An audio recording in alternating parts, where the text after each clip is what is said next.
Assalamualaikum warahmatullahi wabarakatuh. Perkenalkan, nama saya Yuda Wisnu Kusuma Aji dengan NIM 2111201021. Saya dari program studi Bioteknologi Universitas Aisyah Yogyakarta. Saya di sini akan presentasi untuk memenuhi tugas teknologi fermentasi. Judul yang saya angkat di sini adalah produksi bioetanol dari singkong dengan skala laboratorium. Kenapa saya di sini mengangkat tentang judul tersebut? Dikarenakan di Indonesia memiliki 60 jenis tanaman yang berpotensi menjadi sumber energi. Bioetanol dapat dihasilkan dari bahan bergula, berserat, dan berpati. Pada saat ini pemerintah Indonesia masih memfokuskan pengembangan bioetanol dari bahan baku singkong dengan tidak menutup kemungkinan untuk menggunakan bahan baku lainnya yang lebih murah dan mudah didapatkan tanpa bersaing dengan bahan pangan maupun pakan. Salah satu bahan pokok yang digunakan untuk menghasilkan bioetanol adalah singkong atau ubi kayu. Namun pada saat ini, Badan Ketahanan Pangan Kementerian Pertanian Indonesia sedang mengadakan program mengangkat gengsi singkong untuk memperkuat ketahanan pangan alternatif, sehingga singkong lebih diutamakan untuk persediaan bahan pangan. Bertolak belakang dengan hal ini, kemungkinan bahwa akan ada persaingan dengan penggunaan singkong sebagai sumber energi dengan penggunaan singkong sebagai sumber pangan. Namun hingga saat penelitian ini dilakukan belum tersedia data konkret tentang konsumsi singkong sebagai bahan pangan. Masalah kemungkinan adanya persaingan kebutuhan singkong tersebut akan dapat diatasi jika petani singkong di setiap daerah lebih menaikkan lagi produksi singkong. Dengan kandungan pati yang tinggi dalam singkong, maka untuk menjadikan singkong sebagai bahan utama pembuatan bioetanol akan lebih baik. Jenis mikroorganisme yang saya gunakan yaitu Saccharomyces cerevisiae.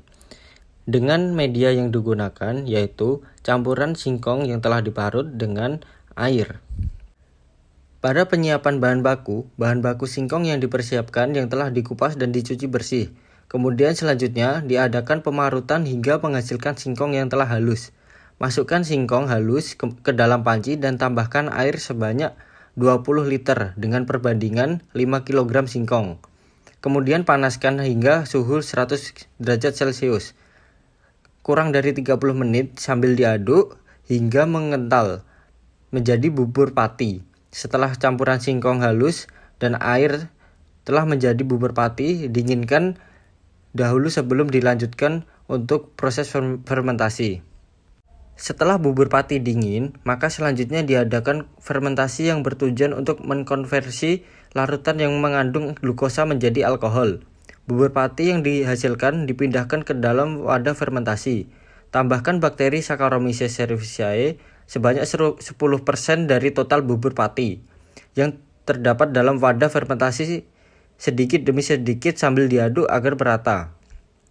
Tutup rapat wadah fermentasi untuk mencegah kontaminasi dari bakteri Saccharomyces cerevisiae akan bekerja secara optimal. Fermentasi berlangsung anaerob, yaitu tidak memerlukan udara dan tetap menjaga suhunya pada suhu 30-40 derajat Celcius. Proses fermentasi berlangsung selama 2-3 hari. Dan setelah itu, larutan pati akan berubah menjadi 3 lapisan, yaitu lapisan terbawah berupa endapan protein, lapisan tengah air, dan lapisan paling atas adalah etanol. Dalam proses produksi bioetanol dari singkong, terdapat metabolisme yang terjadi. Metabolisme yang terjadi pada yeast, proses metabolisme yang menghasilkan energi dari gula, serta molekul organik lain yang tidak memerlukan oksigen atau sistem transfer elektron. Dan metode fermentasi yang digunakan adalah secara anaerob karena akan mengubah glukosa, energi etanol, dan karbon dioksida. Dalam proses fermentasi tidak dapat oksigen. Proses selanjutnya yaitu pemisahan larutan etanol dengan endapan protein dengan melakukan penyaringan. Hasilnya yaitu larutan etanol yang masih mengandung air untuk diproses ke tahap selanjutnya yaitu proses destilasi. Hasil dari larutan etanol tadi dibagi menjadi 3 dan setiap bagian masing-masing 6 liter larutan etanol. Dalam proses destilasi ke-1 dari 6 liter larutan etanol yang dihasilkan yaitu sebanyak 215 ml dengan kadar etanol 53%. Pada proses destilasi kedua, dari 6 liter larutan etanol yang dihasilkan yaitu sebanyak 185 ml dengan kadar etanol 74%.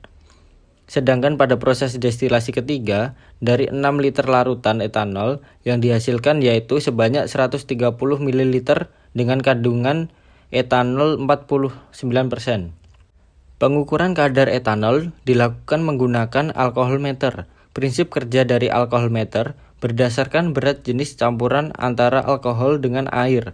Cara pengukurannya yaitu memasukkan alkohol meter dalam gelas ukur yang panjangnya melebihi alkohol meter. Dan dalam gelas ukur tersebut telah berisi cairan etanol yang akan diukur. Alkohol meter akan tenggelam dan batas cairan akan menunjukkan berapa kandungan etanol dalam larutan tersebut. Ini adalah literatur dari presentasi saya. Bila ada kurangnya saya mohon maaf. Sekian, terima kasih. Wassalamualaikum warahmatullahi wabarakatuh.